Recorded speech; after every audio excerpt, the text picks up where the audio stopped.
ये डिक्टेशन आपको prime steno की तरफ से दी जा रही है। डिक्टेशन स्टार्ट होगी 5 सेकंड में। स्टार्ट।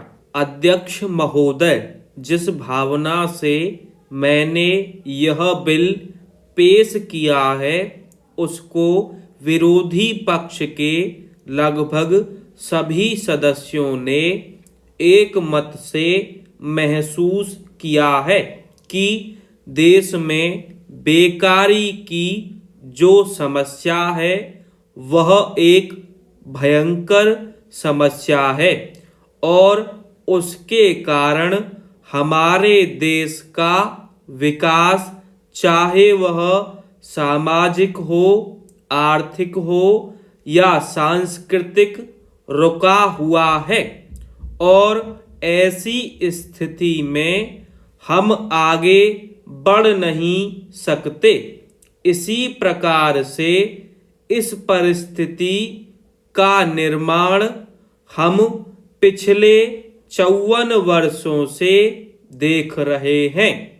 मंत्री महोदय ने यहाँ पर अभी कहा कि राष्ट्रपति इस काम को नहीं कर सकते हैं क्योंकि वह उनके अधिकार के बाहर है।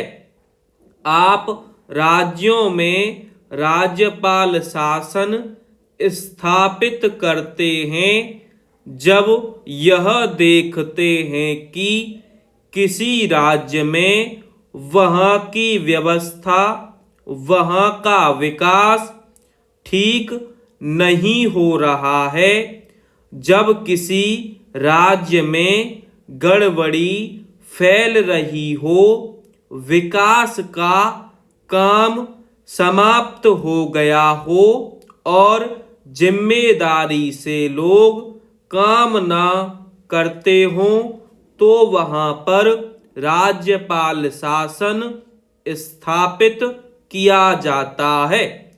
ऐसे बहुत से उदाहरण हमारे देश में मौजूद हैं। उसी प्रकार से हमारे राष्ट्रपति हैं और अगर देश में इस तरह की स्थिति वर्षों तक चले तो कोई कारण नहीं कि आपात के रूप में राष्ट्रपति इस देश की सुरक्षा के लिए, इस देश की उन्नति के लिए जिम्मेदारी अपने हाथ में ना ले सकें। हमारे भाइयों ने बहुत से उदाहरण दिए हैं। राज्यों में संयुक्त सरकारें नहीं चलीं, लेकिन उसके पीछे राजनीतिक हथकंडे थे। अगर कोई राजनीतिक पार्टी जिम्मेदारी से काम नहीं करती तो विधान में यह स्पष्ट है कि राष्ट्रपति शासन अपने हाथ में लें। मैं एक उदाहरण देता हूं कि संविधान में आदिवासी हरिजनों के उत्थान के लिए प्रण किया गया था। 10 वर्ष में उनकी सामाजिक तथा आर्थिक स्थिति सुधार देंगे, लेकिन यह सरकार उसमें भी असफल रही। उसको एक बार 10 वर्ष के लिए बढ़ाया गया और फिर दोबारा 10 वर्ष के लिए बढ़ाया गया। इसी तरह से उसको बढ़ाते जा रहे हैं, लेकिन उनकी आर्थिक और सामाजिक उन्नति आप नहीं कर पाए हैं। इस काम में सरकार बिल्कुल असफल हुई है।